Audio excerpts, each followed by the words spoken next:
What you are listening to is real. The participants are not actors. They are actual litigants with a case pending in the squared circle. Both parties have agreed to dismiss their cases and have their disputes settled here in our forum, the Turnbuckle Debate.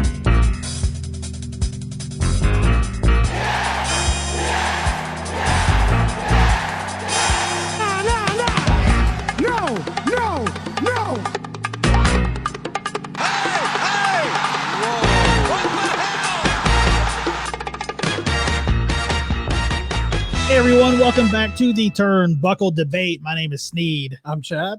I'm Tom, the OG Fit Kid, the staple of the Turnbuckle Debate. I'm young Anthony, or should I say the prodigy this week. And our special guest joining us, we have Tyler from the Count It Out podcast. What's going on, Tyler? What's going on, guys? Thanks for having me. I cannot get away from you, Anthony. Jeez, Never. I finally come on this great show, and here you are, the prodigy, giving the professor a hard time as always. Yeah, tell us a little bit about Count It Out and you and Anthony with the Classic Match Classroom. Yeah, Count It Out. So we do like a weekly top 7 countdown. Myself and my co-host Mike. We both manage restaurants, so that's kind of how we ran into each other. We're like, hey, like, you like wrestling? I like wrestling. It's tough to find wrestling fans these days. This is an adult man, so when you're in your late 30s and you find a buddy that likes wrestling, you jump on it. I always wanted to do a podcast, and we came up with this countdown thing. It's great because like Mike and I's views are so different on wrestling. He's very he makes his list with his hearts, and I look at it more from the business standpoint, right? He's big into like the indie scene, like GCW, which has opened my eyes to a whole new world of wrestling. And I'm, AEW, WWE guy, right? So I love doing it, man. We get some interviews in there. We talked to some real legends of the business. We got Nikita Koloff, Tyson Kidd. We got Jacques Rougeau coming up in a couple weeks. So that's awesome. A lot of fun stuff. It's cool to live out your dream, talk to these guys. And then, of course, the Classic Match Classroom with Anthony. One of my favorite things I do. I love going back. Basically, young Anthony here has never seen a lot of classic matches. And I was like, this blows my mind. I go, we need to document this. It's basically how it came about, eh?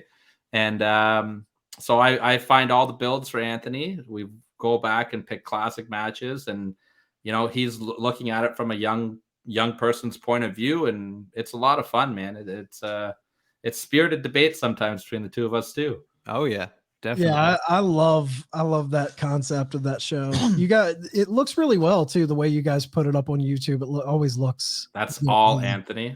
100%. The fact that I could even log into this meeting today and jump on the show is a small miracle. So all the praise goes to Anthony on that one. Thank you. All right, man. Well, so we have 3 topics that we're going to debate. We're excited to have you here for it. We're going to do 3 topics. We do about 10 to 15 minutes a piece. Everybody gets to say their piece about it. And that's pretty much it. Tom looks like he's ready. I am ready. Look how he's intense today, man. He's focused. He's got his game face on. Well, he just took a nap. So he's refreshed. He's refreshed. Yeah. I'm ready. I slept till 11 and then took a nap anyway. So that's the best. The best oh, is just killing it today, bud. Yes. Wake up and take a nap. It's the best way to have a day. All right. Well, we'll get into it if you guys are ready for the first topic. Let's do it. Let's do it. Yes. All right. First topic. Buy or sell. Bret Hart will sign a multi-year contract with AEW. Wow. This is such a good question because they're dropping hints like crazy that he's going to be there. Right. But, it's like the whole CM Punk thing all over again. They're pretty much telling us without telling us. But so it's hard not to say buy, but I'm still going to say sell. I'm not going to believe it. I'm pulling a Sneed. I will not believe it until he's on my screen. I'm going to go if it's Bret Hart will show up in AEW, and I would buy it all day long. Multi-year deal. I think I'm going to sell it. Yeah, it's an excellent. I think I could totally see him showing up at Double or Nothing. I could totally see him being involved with FTR. They're hinting at it. They're, like you said, Tom, it definitely feels like the CM Punk thing when Darby dropped the best in the world line, because the Bucks dropped the best there is. Yeah. We know that Punk gave that impassioned press conference where he said he would give up his career if Bret could wrestle again. FTR, Dax, and Cash both are on a texting daily basis with Bret Hart, and they are both acolytes of Bret. So I 100% think Bret will be doing something in AEW.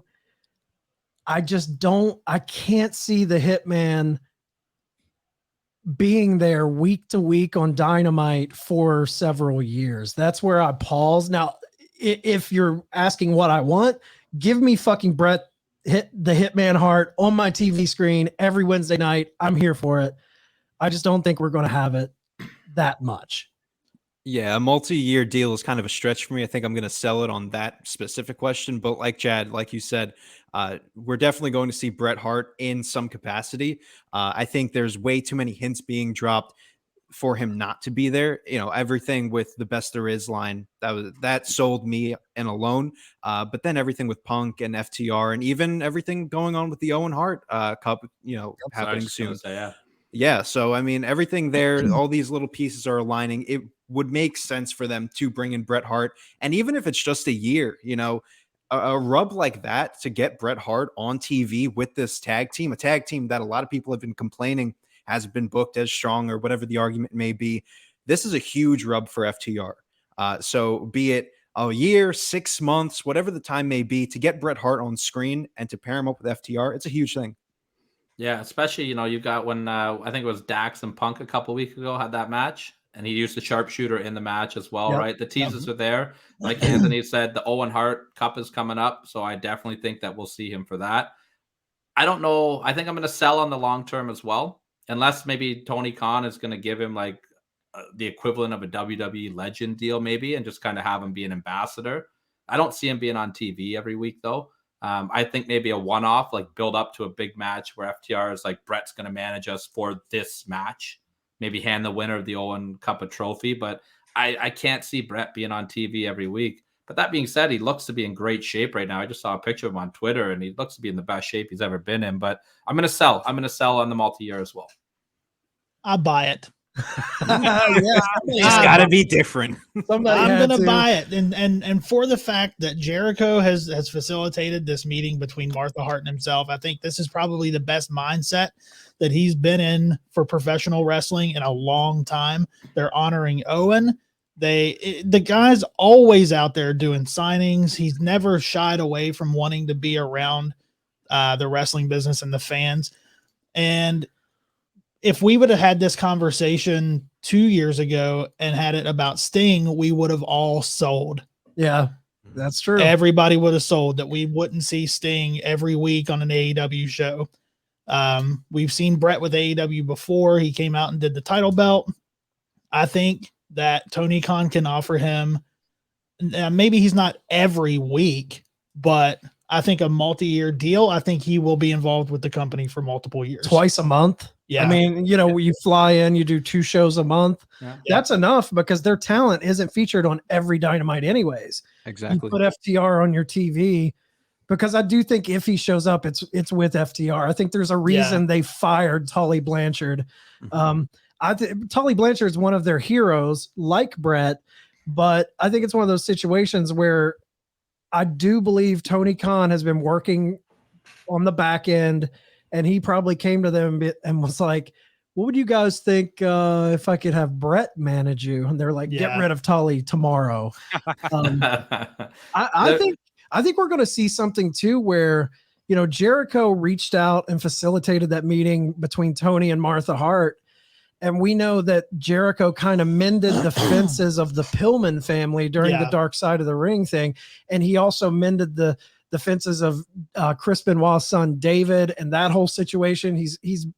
Jericho's a good dude in that respect. So I wouldn't put it past him. And I think we spoke about this on the flagship last week.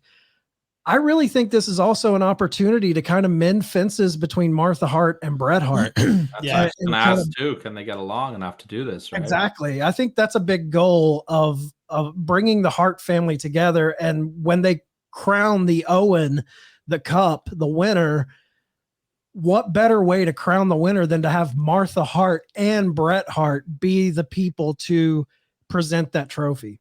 See, like being the Canadian guy too, right? The Harts have a long troubled history, and it's well documented, right? Even going back to when Owen passed away, and you know, Diana was pushing the Bulldog to get a job, and she was like leaking documents to the WWF's lawyers in the lawsuit. Like, but they seem to have mended their fences. They all got together to put Stu in. The other thing that you hear all the time is that AEW is always hinting, "We are coming to Canada soon. We are coming to Canada soon." I mean, if you're coming to Canada, you got to have Bret Hart involved, right? Yeah. Yeah. Guy's a god over here. Him and Wayne Gretzky. Yeah, man. I'm just excited to have Owen back involved. And what a power play from Tony if he can get Martha Hart, you know, to give up rights in a joint partnership of Owen's likeness, to put it on merch, to make action figures, to name a tournament after him. And then, you know, say what you want, but the whole relationship with Bret Hart, I know he came out, I know they supposedly buried the hatchet, but I don't think Bret's ever been completely okay with WWE after the screw job. I just don't. I think he's always had a sour taste in how they do business. And now you have this other company that are honoring legends like Jake the Snake Roberts, Tully Blanchard, Arn Anderson, Dean Malenko. They're getting people involved that Bret respects. I think he'll definitely be involved. I can't commit to the multi-year. It's like you know, Bret sees Goldberg making all this money in Saudi Arabia, right? Why does he want to go work for the WWE anymore when it's like, what the hell, man? This guy cost me millions of dollars. Like, he's still obviously upset about it. Right. I think it's a perfect way. I think in Punk at the scrum when he talked about Bret Hart, I think that alone would tell you that they want him to be there. I think the Brody Lee tribute show too, I think, is what opens a lot of people's eyes up to AEW. You know, like absolutely. I think they see that they do the legacy properly, right? They honor Brody so proper. Punk said that was a big deal for him to come in. You know, now they're honoring Owen Hart, and I think that's going to be a big thing for Bret as well, because he's very protective of Owen's legacy as well as Martha is. And I think it's the fact that they don't have to necessarily rely on him. You know, like the WWE relies on their legends. You have to be on TV, Goldberg, a week-to-week basis to build up your feuds or storylines, whatever it may be. For Bret, it's on the situation where, like we were talking about, you don't need him on TV every week. You know, you could do, like you said, Chad, 2 appearances and maybe a few video packages that you can pre-record. And that alone gives you enough of a presence on Bret Hart that when you do see him in person with FTR, that just makes it even more special. It's like, you know, Sting and Darby Allin. Like, you know, sure, Sting is more of a long-term deal, but the fact is, it's not really Sting in the spotlight. It's always been Darby, and Sting's kind of, you know, he jumps in every once in a while because it's Sting. But, you know, I feel like this will also be a deal of Bret will, you know, obviously get a lot of attention once he comes in because it's Bret Hart. But then again, once the time starts passing, we'll see that FTR is truly the focus, and Bret's just there just to be the mouthpiece and a little bit more star power, which always helps. Right. Maybe Bret can finally teach Sting how to do the sharpshooter properly. Never too late. It's not too late, Stinger. It's not too late, man. Maybe that's another debate question. We did debate, is it a sharpshooter or a scorpion deathlock? Yeah. I guess it's technically the Scorpion. It came first, but they all stole it from Ricky Choshu in Japan anyways, so it doesn't matter. Yep, we went into that in the debate, I remember. Yeah. We also saw Danielson and Mox do the heart attack during one of the tag matches a couple of weeks ago. So, yeah, he's definitely coming in for something. I think that it's a perfect storm right now. Obviously, with the we keep bringing up the Owen Cup, but I think having Punk in there, man, Punk is such an advocate of Bret. I feel like he's probably pushing Tony a little bit too. Like, hey, man, if you got Owen, let's go after Bret. Mm-hmm. And then you've got the FTR guys who, you know, that's not just a throwaway thing that they're texting buddies with Bret. They literally text daily with that dude. Bret loves them. There's tons of pictures on the internet of him wearing Revival and FTR t-shirts. I mean, they have a very close relationship. And I think all of those little pieces are going to bring Bret into the company, at least for a stint. Yeah. I think Just a hypothetical question. Do you think Punk is like trying to push Tony to let him work with Bret a little bit? I wouldn't be shocked. I wouldn't be That would shocked. be, yeah. I mean, I could see Bret locking the sharpshooter on at least somebody. Yep. Yeah. Right? Yeah. Oh, he doesn't yeah. Need, he doesn't need to get physical to do that. He just No. throw a punch and lock it on. Let the place go nuts. Yeah. I mean, I wasn't even thinking about being in the ring. I just mean like in general, being able to work with someone like Bret. Who knows? Oh, I could totally see some 6-man tags where you've got FTR and Punk with Bret Hart in their corner going up against someone else with a legend in their corner. Yeah. It's That too makes bad sense. that Punk and MJF just finished their feud because FTR's got that Pinnacle tie-in, right? So it could have been fun to flip the switch and have Yeah. Punk and FTR against MJF. And I don't think that's completely Years over forever. though. That's true. Because last week MJF alluded to he still thinks FTR's in the Pinnacle. that's what I mean. It'd be fun, right? Yeah, you could recircle the feud with Punk again with MJF too, right? All three of them together, 6-man tag. MJF said they'll have another match one day. He said he's not done with Punk yet. So We they left got it into wide that. open. Oh yeah. Yeah. All right. Does anybody have any final things to say on this topic before we move on? Without a doubt, Bret Hart is the best there is, the best there was, and the best there ever will be. Baby. I agree. All right. So, our next topic of the evening. Now, Tyler, this is the topic that you brought to the table. Do you think it hurts the WWE that the brand is the main draw instead of the talent? Yeah, I personally think it does. I think that when the talent is hot, the brand is going to make more money, obviously, right? So I'm going to use the example of Stone Cold Steve Austin because he really brought the last boom period in. Austin made the company more money. I think that they need to start focusing on the superstars more.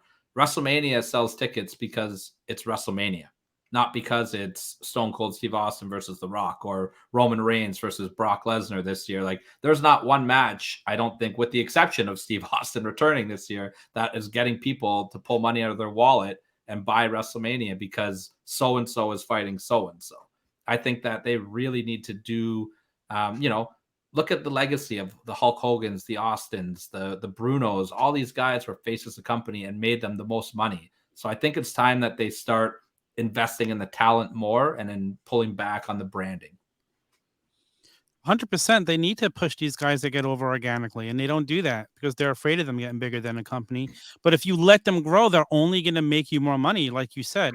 And I just don't understand how that's your business format, not pushing the same thing with Becky Lynch coming back. She was getting chance when she was gone. For the whole time she was out, there with Becky Chance. They bring her back and they make her a heel instead of going with what the people wanted. Why don't you give the people what they want?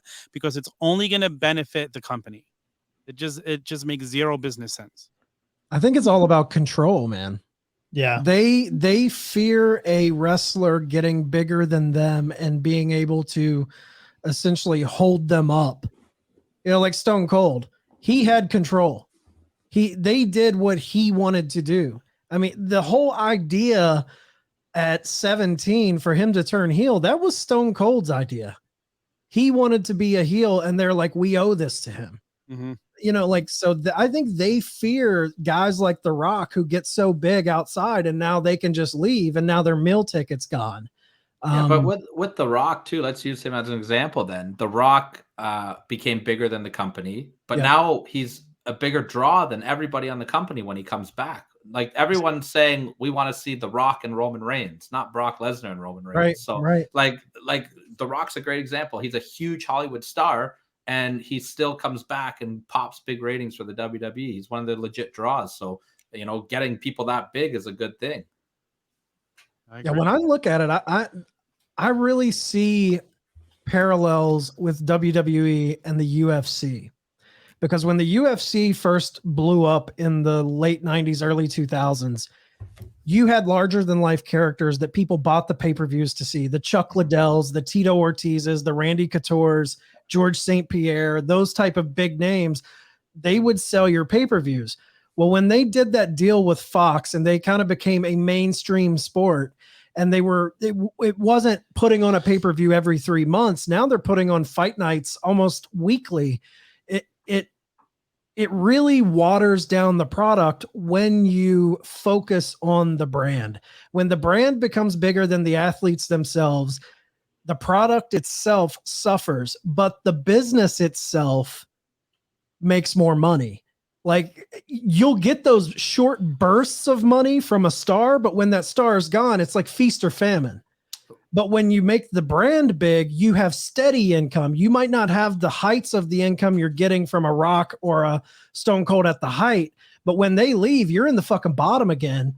So it's like, by building that brand, you stay even, and it's not so up and down. And now with, their investors and all this shit, they don't want that feast or famine. They want people to know, I see that WWE logo, I'm going to buy that because of that logo. Those people are us, though. We're gonna watch, but it sucks. Like those people are us. We're gonna watch it every week, regardless, right? Yep. But if they're not building new stars to attract a new generation of people, then when we all die, then so is the brand. Because you know what I mean? Yeah. Like, unless we all have sons that we can carry on to keep watching wrestling, like that. They need to create people that are going to draw people in. Everybody wanted to see Steve Austin beat the shit out of his boss. It was like the cool thing. He was the guy that people clicked with. Roman's a great champion, and I love what he's doing, but he's not the guy that's resonating and pulling in the casual fan. And the casual fan is what makes business continue to go. Yeah, I mean, I kind of look at this question from a younger standpoint, as I do always, because, I kind of lived in an era ever since 2009 where I've lived through the WWE as a brand itself. You can say, Austin, Rock, these are guys that were really bigger than Hogan, bigger than the company. The only guy that I really had that I could really say that I watched who was bigger than the company or was on his way to be was Cena. And now obviously Cena's doing all of this stuff and he's outside of the WWE. And ever since then, it's always been these guys like Reigns and Rollins and Lesnar, Ambrose, 4 horsewomen that they're amazing assets of the company, but they were never able to break that kind of mainstream barrier. Roman's right there. It's going to happen. It's destined to happen. It's kind of like that question that we had not too long ago on the debate. Who would you rather have, or who would you rather build your company around and fire the next day between Roman and Brock? And I chose Brock because Roman's one of those guys that's going to go mainstream. You would rather have Brock to stick around and build your company around. When the question itself says, does it hurt WWE that the brand is the main draw over the talent? I say no, it doesn't hurt them whatsoever, simply due to the fact that the WWE is the main brand of wrestling. It's always the argument, AEW has the great wrestling. They have all this great storyline, and that's perfect. AEW is a great wrestling company. When it comes down to it, the fact that AEW will never be able to take that top spot is because WWE is an entertainment brand. They're not a wrestling company anymore, which in turn simply means that they're the top dog. I think Paul Heyman said it either today or yesterday that, it's hard to credit AEW's success because they haven't reached the level of WWE, something along the lines of that quote. And I mean, it's true, but the only reason why it's true is because WWE has been able to expand that brand so much. So does it hurt them? No. As far as a company standpoint, definitely not, because, you look at it, you go to the sports teams, which title are they wearing? It's always WWE. It always says that big W on it.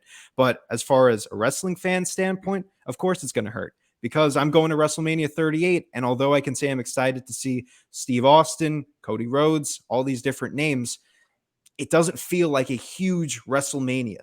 And, I'm kind of going simply due to the fact that it's the name WrestleMania. So there's different ways to look at this question, but I don't think it hurts the company necessarily. Let's just wait and see what happens when the Jaguars win the Super Bowl.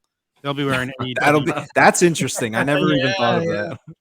Man, how old are we going to be when the Jaguars win the title? I'm not going to see that, David. It's a miracle I got to see my Bengals in the Super Bowl, but I don't think I'll be alive to see the Jaguars in there. A lot of work to do. No, I take the way I looked at it was the same way that you looked at it, Anthony. Like, I don't think that it hurts it hurts the WWE. I think they are going to be fine, but as far as a wrestling fan, it hurts it for me because I want to see that bigger than life bigger than the company star, and we don't get that. So for me, my whole thing was I'm watching WrestleMania because it's WrestleMania. I'm not watching it for anything other than that. Right. Yeah. It's like the Rumble. Yeah. I tune in for the Rumble. Right. Yeah. I think the WWE though, like if you ask a person that's not a wrestling fan anything about wrestling, they're gonna go, "Oh, what's that? Like that WWF shit, that WWE shit?" Like it's already established that they're the brand. So why can't they take what they've done, which is amazing, and start trying to make it bigger by elevating stars? Right? I think they could make it even bigger than what it is if they let these people catch fire. They have to elevate somebody. They're going to have to do, because once Roman's gone, because I think, Chad, you made the argument, Roman's not a spring chicken. No, he's edging into his late 30s, and I think he's Hollywood bound in the next 5 to 6 years. I don't think he's going to be a 45, 46-year-old wrestler. If you take a look at their roster, even right now, there's nobody on that roster that I feel like is believable or ready to even challenge Roman if he wins at WrestleMania. Nope. Like I don't see anybody beating him that I would buy into and believe. I said it on Raw down not too long ago. If Roman doesn't hit 1,000 days, I would be surprised, because the fact that we're at 600 days now as Roman as champion, and we have no one to defeat him.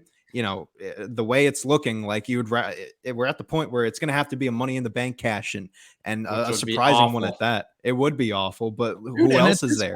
At this point, do not take the belt off of him. Don't take it. Don't fuck up this run by putting it on someone you haven't built. Now it's their job to build someone to make us believe that they can take the belt off of him, but that's what they don't do. I mean, if they wait another year, like Roman could hold this belt for another year, and I wouldn't have a problem with it. You can build up a guy like maybe Braun Breaker, who's, got all the potential in the world, but I don't think he's ready right now. Or if they're really serious about pulling the trigger on Cody, maybe you have Cody beat him at SummerSlam. That'd be fun. I mean, I'd be there for that. But yeah, I just love that this the one long-term story they're telling, it's actually bringing meaning back to the title. So when they combine and he wins the unified title, let him keep rolling for a while. Let it just keep going. It just means too much right now. Like the titles meant nothing. They have been watered down. This is actually bringing meaning back. Yeah, having a flip flop. I think like you said, Tyler, with like when you say, "Hey, I like pro wrestling," and someone's like, "Is that WWE shit?" WWE is the Kleenex of tissue paper. They are the Q-tips. That's a brand name. It's not what they're called. The Q-tip. Yeah, that's what WWE is. Like UFC is MMA. People, do you do that UFC stuff? No, it's MMA. Yeah. They are totally that. And I'm with you guys. Like, I'm with Anthony and Sneed. Like, I don't think it hurts their business. I think the train keeps rolling. And because they're just, it's like, it's what we've all known. It's what you turn on Monday nights. Oh, there's Raw. It's just kind of what you've always known. Pipe bomb. But it hurts storytelling. It hurts what the hardcore wrestling fan longs for. And I mean, just case in point, like how I talked earlier about, when UFC started doing all these events, it watered the product down. I do feel like being brand specific instead of building stars is hurting WWE. Just speaking for myself, I was a fan from 10 years old into my early 20s. I never missed a Raw. It was appointment viewing. Monday nights, my ass was in front of a TV. I was watching. Now, I don't give a fuck. I don't remember the last time I watched Raw. I don't remember the last time I sit down for 3 hours and consumed an entire Raw. I don't know the last time I sat down planned to watch. It doesn't matter. Yeah. You watch it and you're like, maybe one segment if you're fucking lucky. Dude, here's the thing for me. Everybody's kind of interchangeable. Your Chad Gables or your Shelton Benjamins and your, even honestly Riddle. Like, it's just that they don't captivate me. Nobody captivates me. They might do something to be like, "Oh, that was cool," or "Oh, that made me laugh a little bit," or "That was a badass move." But as far as like being like, "Man, this dude is the shit," there's not a lot of people. Like, I'm not a WWE hater by any means. I love the WWE and I always will. But I spend more time sitting on the toilet right now than I do sitting down to watch Raw. Right? Yeah. Yeah. I, I, I, Yeah, I don't know. It's And sad. It's sad, man. They're running out of names to bring back anymore to be a draw. Yeah. No, and if they don't start building They're some gonna run people out, up, yeah. they're not going to be able to bring anybody back for draws. Who's left? Exactly. Everybody's in AEW. because at Mania, what Seth's fighting Undertaker or Shane McMahon? I'd pop so hard if the Here Comes the Money played and everybody just loses their mind. Please don't wish that upon me. Please don't wish that upon me. Yeah, because Cody's not going to be at WrestleMania. You love Cody too, young Anthony. So I love Cody in WWE. How about that? We'll see. We'll see how the crowd takes to him after the return pop wears off. I think those boo birds will come back out. If the crowd turns on him, turn him. Like we've seen it with Cena. You know, they did the fun thing. I don't need it again. They did it with Roman. They did it with Cena. How about you just fucking turn somebody heel? Like, what are they so scared of? Like, listen to the crowd. Fucking turn somebody heel. Let them get some real heat. Yeah. You know, Cody's so talented that he will take that and run with it forever. Like, I wonder if it's Cody, because fucking AEW, I was saying it for 3 or 4 months, like turn. I thought it was a long, like they were slow playing it. And then when all this happened, I'm like, well, fuck. But I mean, if I'm Vince too, and I've got Cody coming in, if I was him, I would push him to the moon, because it's going to show other guys from AEW when their contracts start running up, like let's say an MJF, who's not been shy about his contract status. Right. Hey, look what they did to Cody. This guy buried them forever. He took shots at them, you know, being the elite, all that shit. And he's their fucking world champion. And he started AEW. I'm not worried to go over there and get buried by these guys, because they're going to appreciate my talent, not my, you know, not because I'm not a WWE guy. What you say makes sense, Tyler, but Vince McMahon, I don't know if he could get over the fact and allow that to happen and do it. He's never been able to do it. Cody going to WWE isn't just the storyline of, oh, he's there now.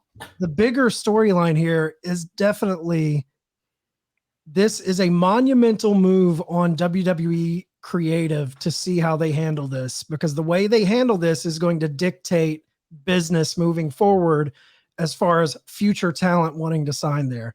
100%. If they fuck it up, they're going to turn people off from coming to that company. But if they push them to the fucking moon, then boom, I agree 100%. It's like what Mick Foley said on Twitter. He goes, you know, if I was a young wrestler right now, seeing the way that the WWE is handling people's careers and, you know, letting everybody go so casually, I don't think I'd want to be a WWE wrestler. Yeah. They got to do some damage control here. And I think Cody's the right guy to do it if Vince can do it, you know? Right. Was that the WWE We Have a Problem? Yeah. I love that. Yeah. That's great. It's so true. Foley's so smart. Like, it's so true. I love that we have a problem. Yeah. All right. Anybody have any final thoughts before we move on to the final topic? Nope. I'm just really excited to hear the little court music. I love it. Is it bad that after I hear the court music though, I want to hear, like, you remember that show Night Court with the sexy saxophone? Oh yeah, Bad that I want to hear that sexy saxophone music play after that. We might have to add that in. Maybe that might be a good suggestion. I love it. There we go. All right. So our final topic of the evening. True or false? Triple H is better than The Rock. Wow. Not everybody jump in all at once. I'll go first. Go, Tom. I'm going to say true. I'm going true. Triple H, you know, he devoted his life to this. He gave it all in the ring. Guy finished a match with a torn quad. Like, I mean, although Rock was hurt during his match with Cena. Yeah, but is that grounds to say he's better than The Rock because he tore his fucking quad? Just his whole body of work. Like The Rock had a great, you know, relatively short run too, but Triple H was there day in and day out. He was such a great heel. I loved him as a heel, especially early days Triple H. I think he was better than The Rock. And I love The Rock, but I'm picking Triple H over The Rock for sure. In the in-ring work, 100% Triple H. The Rock, 100%. We do a lot on Classroom, especially with these guys. And I know that I'm like the last person to speak about this, but we did go in and we even saw a feud, or at least one or two feuds where Triple H and The Rock crossed paths. That was Bret and Shawn in '97. They were both involved in the Montreal Screwjob storyline, and we saw Triple H versus Cactus Jack, and The Rock was all over that feud. And you just got to go back and see the difference between these guys on the mic, at least. And I think that's obviously where the biggest comparison is drawn. The Rock, obviously one of the greatest talkers of all time. Triple H, very robotic. You know, I remember, what was the segment, Tyler, that I was like, if you ever send me another 20-minute Triple H promo, I'm going to kick the shit out of you, because I could not do it. That's called the beginning of every single Monday Night Raw in 1999 and 2000. Yes. And 2014. I lived through that with the Authority, but that was like nothing compared to back in the day. That was easy. It was enough for me. I could. Those were only about 6 to 8 minute promos. We got like 25 to 30 minutes in there. Felt like 30. But you know, just the way The Rock presents himself is just 100% star. You know, Triple H is a textbook wrestler. He's a phenomenal heel, but The Rock could do it all. Face, heel, whatever it may be. He's one of the biggest stars of all time. Like we've been saying, he transcends wrestling, huge media star. I mean, how could you not go with The Rock? I can not go with The Rock because it's 100% all day Triple H. When we're talking who gave the most to the business as a pro wrestler, I don't give a shit that he's out doing fucking Scorpion King, Fast and the Furious number 32. Like, I don't give a shit. Yeah, he's a star. He's great on the mic. He's arguably top 5 mic guy. Dude, Triple H is the most hated on, underappreciated titan of this industry that there is. He should be spoken in the same breath of the Rocks, of the Takers, of Stone Cold, the Stone Colds, of the HBKs. Dude, 30 years this guy gave. Who else has done that? And at the highest fucking level. He came in, he's an Intercontinental Champion. He got screwed because he did the whole fucking curtain call thing, had to take a back seat, eat shit for a while, came back, won the King of the Ring, took over DX. That's a big similarity too, is both of these guys came from factions where they weren't the guy and then they became the guy in that faction. Yeah. Nation of Domination, that was Farouk's baby.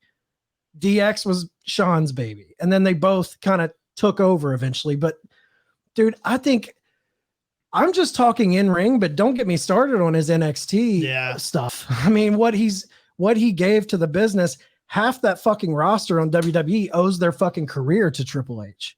Half the roster on AEW does too, the young guys. Name me a better heel who has healed off for the amount of years Triple H has healed off for. He was a great fucking heel during his reign of terror. And the whole stigma of he buries people, I can think of one person off the top of my head that's a legit argument for, and that's Booker T. Outside of Booker T, step the fuck up. Who's he burying? Why? Because he's married to Stephanie? Like, it's that whole thing. It's because he's attached to the McMahons. He married into the family, and no one wants to give him fucking credit. But the fact of the matter is that dude was going to be where he's at with or without Stephanie McMahon. That's how dedicated he was to the fucking business. He loved the business. He was raised on the Harley races and Ric Flairs and Buddy Rogers of this industry. I appreciate his dyed-in-the-wool pro wrestling love, and I think the guy is a stone cold classic heel. I'm not a big fan of his babyface shit. I mean, excluding early DX. But like when it comes to a heel, who the fuck, man, this dude killed it for decades. And Motorhead played his fucking entrance music. Instantly wins because Motorhead plays his entrance music. Can't go wrong with Motorhead. I won't argue that point. We're gonna kick your ass. his WrestleMania 7 where just nobody knew what he was saying. Like Lemmy doesn't even know the words. It's not about the game, dude. You're gonna give it. It's like, what's happening, Lemmy? I love it. It's the best entrance ever. There is too many ways to look at this. I need to break this down a little bit here. If you're looking at overall impact in the business, I think it has to be The Rock. And I know that's crazy to say because Triple H has the NXT and all that stuff. But if you walk down the street and you hold up a picture of The Rock and a picture of Triple H and you ask random people to say who is who, but The Rock still transitions back to wrestling and brings people to watch wrestling. So 100%. Triple H gets a bad rep. Absolutely he does. Does he deserve some of it? Absolutely he does. Does he deserve all of it? No. If you look at this guy's WrestleMania record, yeah, he puts over a lot of people. But when he was on that reign of terror, he hurt a lot of people. He cut the wings out of guys like Booker T, out of guys like Chris Jericho, out of guys like RVD. Bubba Ray Dudley was getting hot at that period, and he just squashed all of them. The Katie Vick stuff with Kane really sucked. But that's another thing with Triple H is if you go back and watch a lot of his stuff, it's really cringy, especially like DX stuff. The date rape shit. The date rape stuff. It doesn't hold up. It's really embarrassing. He just seems like, here's The Rock, here's Austin, and Triple H like, hey guys, it's like you're bringing your little brother out. I gotta bring him. Come on, like, and that's not. I'm not trying to insult Triple H because from an in-ring standpoint, I think he's better than both The Rock and Austin. So this is a hard one for me to answer. I'm not. The more that I do Classic Match Classroom, the less of a fan I'm becoming of Triple H, and not so much Triple H, but DX. And I'm gonna go on record here, and I'm gonna take the heat for it, and I don't care. I don't put DX as one of my greatest factions of all time anymore. I don't either. I think they're terrible. I think that they're awful. None of their stuff holds up. It's all embarrassing. It's go away heat for me, especially the 97 stuff.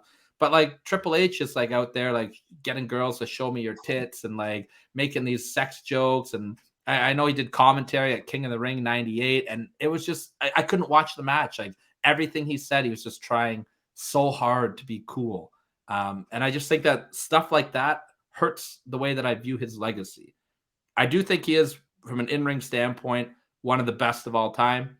The stuff that he did with NXT, I think is the best thing that the WWE's done in 20 years. Easy. Bar none. I think his respect for the business, mind for the business, I agree with everything that you said, that he would be where he is with or without Stephanie, 1,000%.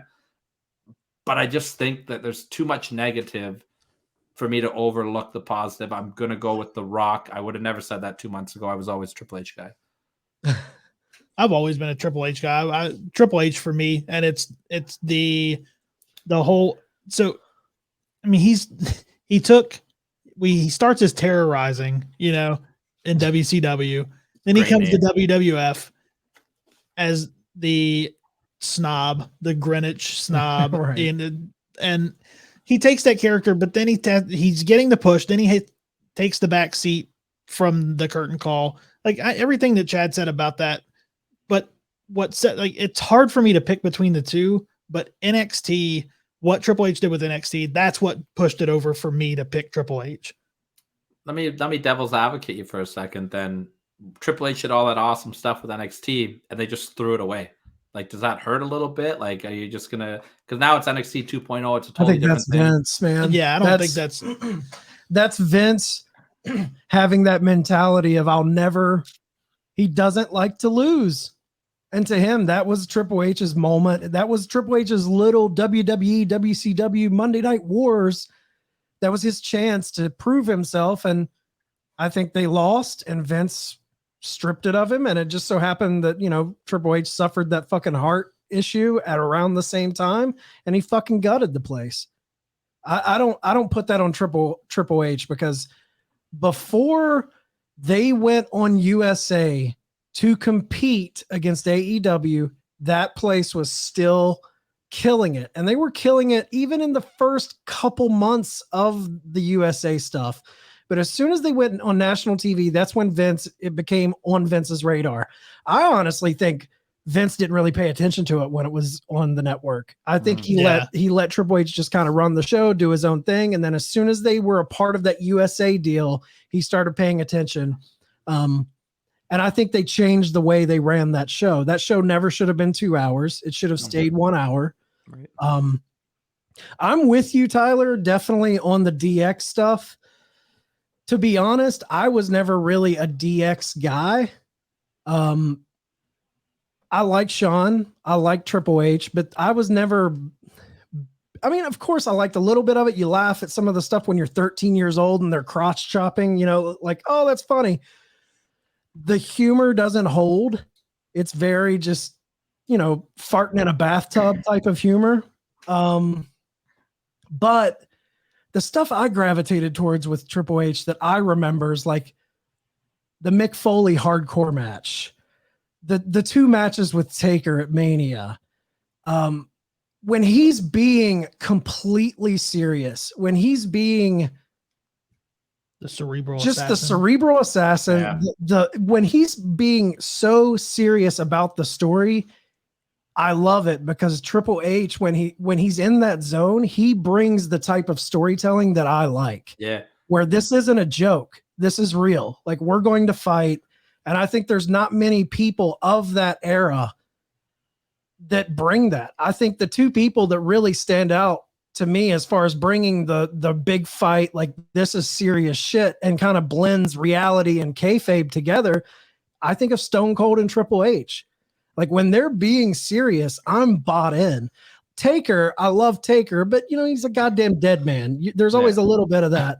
And I love HBK. I love Bret, all of that. But when I'm thinking of the late Attitude Era, I think of names like Triple H, Stone Cold, The Rock, Kurt Angle, Mick Foley. Those are like the big guys. Shawn was kind of there, then he was gone a while, but You had to find a smile.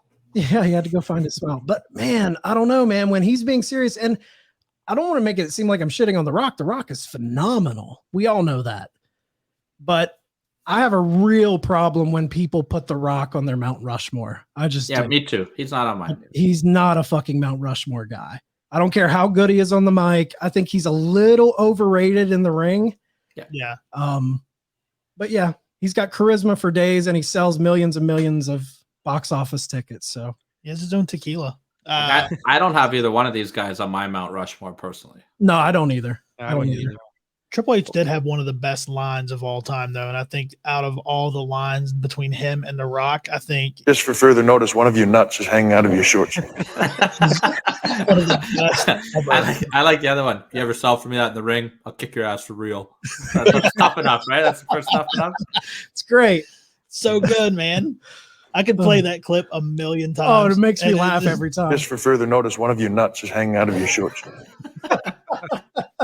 Season 1 is tough enough. That's good stuff, man. I like season 1 is tough enough. That was his Dana White, so you want to be a fighter Exactly, speech. Eh? That's exactly. right. Dana must have been watching that. Exactly. And at that I mean, time period too, in the year 2001, sorry to cut you off there, Anthony.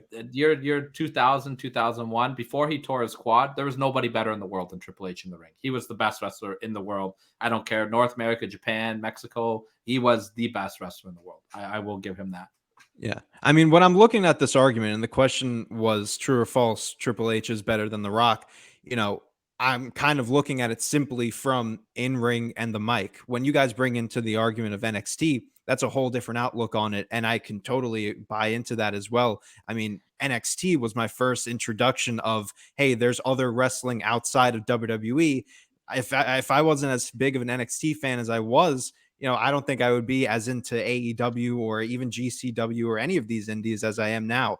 But when you're looking at it simply from in-ring and especially on the mic, be it that I'm the only 100% Rock guy here, which is, I don't know, I'm pretty impressed by that, but I don't know, maybe I just need to watch more Triple H. Tyler, maybe we need to get on that with some more matches, but I mean, we're gonna do DX versus the Nation in the summertime. well, that's the thing, is that from what I've seen of Triple H in the past, it's like all of those cringeworthy DX moments, seeing especially 97, like I think it's done more harm to Shawn than it has Triple H, that 97 DX run. Just seeing all those just god awful segments. But besides the point is, The Rock is The Rock. That's really what it comes down to. It's always been for me. Rock's probably in my top. That's the easy choice, man. But it's not the wrong. I mean, at least it's not a wrong choice. No, I mean, I would say if you poll fans, I would say probably well over half would say The Rock. I'd say 70% would go Rock. There's one factor too that none of us have spoke about, and this is why I'm going to lean towards The Rock, is who made more money for the company. Oh, 100%. And that, to me, is a huge thing. Drawing and making money is what this is all about. Yeah. So, that's where The Rock is there for me over Triple H. Yeah. And I think Triple H holds a lot of, if we're talking about most influential person in WWE, I think Rock still holds a lot of that impact. But I think Triple H is definitely up with him with that NXT and with his heel run and everything that has to do with that. So definitely a lot of ways that you could look at it. That NXT inclusion definitely changes things a little bit for me, but still I have to go with The Rock 100%. When he announced his retirement, look at all the names that came out and said, I'm proud to be a Triple H guy. I'm proud to have came up under his learning tree. A lot of the people that everyone loves right now credit that guy. And I think that's there was a huge turning point for me. I always appreciated his work. And I know this is a company produced production, but I watched years ago when it first came out, that Triple H documentary that WWE did. I think it was called Thy Kingdom Come, maybe. Yep. Yeah. That documentary showed a side of him that I thought I had never known about. And that was just the pure passion and love of being a pro wrestling fan. And as soon as I saw how much he loved the business, like, he wasn't The Rock. Not saying The Rock did this. He's a star. I love The Rock. We end every flagship episode with Dwayne The Rock Johnson for president. So it's like, I love The Rock, but Triple H wasn't using pro wrestling to step into something. He was building pro fucking wrestling. He was going to die building pro wrestling. He didn't want to be Mr. Hollywood. He did a couple movies. They sucked ass. But I think he was in the family business. And I think that's what he always wanted to do, was being creative. And the fandom of him, it made me like him even more, seeing that side that you never get to see on TV. And I think that's a side that all these people that are saying, I'm glad to be a Triple H guy, I think that's the side they see that most fans don't see. Because of Triple H, that's where I got my first exposure to seeing Flair and Steamboat, because he had it on a special feature of one of his DVDs. Yep. He's like, this is my favorite match of all time. And I watched it and I was like, holy fuck, let's take a step back here. Like, so I respect the hell out of Triple H for all that. I'm happy to see the influence that he's had. I just think with Triple H too, though, I think one of his biggest downfalls is his ego. I feel like there's just certain people, and I'll use Punk and Jericho as my examples, that he's gone out of his way to hold down, to bury, and stuff like that I don't like. No, I'm with you there. And that's what bothers me about Triple H. Whereas The Rock is the exact opposite. I know that they pitched Rock to work with Shawn a couple times, and he's like, I will not work with you because of how you treated me when I was young. And, and Bret Hart, I always thank you because you stuck up for me and you looked out for me when they were being assholes to me. And I just, like, not being an asshole goes a long way for me as well. And I'm wondering, like, Tyler, do you think, it seems to me there was at some point in Triple H, there was a shift in his philosophy of what a pro wrestler is, because during that time of Punk, during that time of even a little bit into the Daniel Bryan era and Jericho, when he first came over from WCW, I feel like he looked at them as the little guys. You're not a pro wrestler. But then it's like he was the antithesis of that philosophy with NXT. Like, if Punk or Jericho would have been a young guy in NXT, he would have pushed him to the fucking moon. So I feel like it's at a certain point, something changed. Yeah, I think because he stopped having to work so much and they weren't a threat to him anymore. Yeah. You're right? probably, yep. They weren't a threat to his spot. Right. He didn't have to put people down, like stuff like the thing he did with the Spirit Squad, where he like put them all on that thing and put this OVW sticker on it. Like, there's no need for that. When they put the steroid policy in effect and Chris Masters came on TV and he wasn't this Adonis anymore. And he's like, oh, didn't you used to be a lot bigger? Like Yeah. stuff like that. Like you're just crippling these guys, right? He's Like a notorious politicker. You know, he was a big like politician in the locker room. So I give you that for sure. yeah, I don't like stuff like that. I like I said earlier though, from an in-ring standpoint, it's not a question. I think that Triple H is fantastic in the ring. I think he blows the Rock out of the water. I think he's got a better catalog of matches than the Rock does for sure. But the Rock makes moments, and I think that the Rock has made moments that are going to last a lifetime. And I think that overshadows Triple H and what he's done in his career. Love All it. right. That was a good one. Yeah. Yeah, I that's love good. that. All right, guys. Well, I think that's going to wrap us up. Tyler, tell everybody where they can find Count It Out and everything that you got going on. Yeah, everything for us is at www.countitout7.com. We are just launching a store on Pro Wrestling Tees right now, which is pretty fun and exciting. This week on the show, we actually are going to do a top 7 Triple H rivalries of all time. Awesome. So maybe put you guys on the spot. You got a favorite Triple H rivalry? Whew. Mick Foley. That's mine. Daniel Bryan's always mine. Daniel Bryan's a good one. I mean, I want to go Rock, but honestly, I really like the Randy Orton shit. Yeah. Oh, that's good. Yeah. Shawn Michaels, good Yep. one. Shawn Yeah. So Michaels. if that list is not good, it's because Mike's doing it this week, so all the heat will fall on him. But yeah, we're on Instagram, Twitter, Count It Out 7 for everything, but everything's at countout7.com. And then what is it? Every Sunday, I'm with this little pissant over here calling me an old fuck every week. So that was your sentence to me this week when we recorded, you old fuck. So we do the classic match classroom. I'll let Anthony plug that one because he does. Why are you an age shamer, Anthony? You like to do that to everybody. You're lucky that I call you old. I could call you much worse things, Tom. But anyways, you can find Classic Match Classroom over at Instagram at Classic Match Classroom or on Twitter at CM Classroom Tyler, not to be confused with CM Punk. Say it every week. This past weekend, it was WrestleMania Sunday, and we did our first ever watch along. We reviewed Triple H versus The Undertaker at WrestleMania 17, which was a very fun match to watch. And we got a lot of good stuff coming up. What's coming up this week, Tyler? Jerry Lawler versus Andy Kaufman is going to be this week. And then the week after that, I found the rundown for the first ever War Games match, which is one of my favorite matches of all time. Yes. I'm very excited for that one. And Anthony, every time you call me an old fuck, just know that I've been called worse by better. Okay. All right. Well, that's going to wrap us up for the week. Make sure you guys are following us at theturnbuckletavern.com for all of your tavern needs. Tom, go for it, buddy. OG Fit Kid on Twitter and Instagram, and every Friday, me and Mike Belcaster, the Turnbuckle Sessions. All right.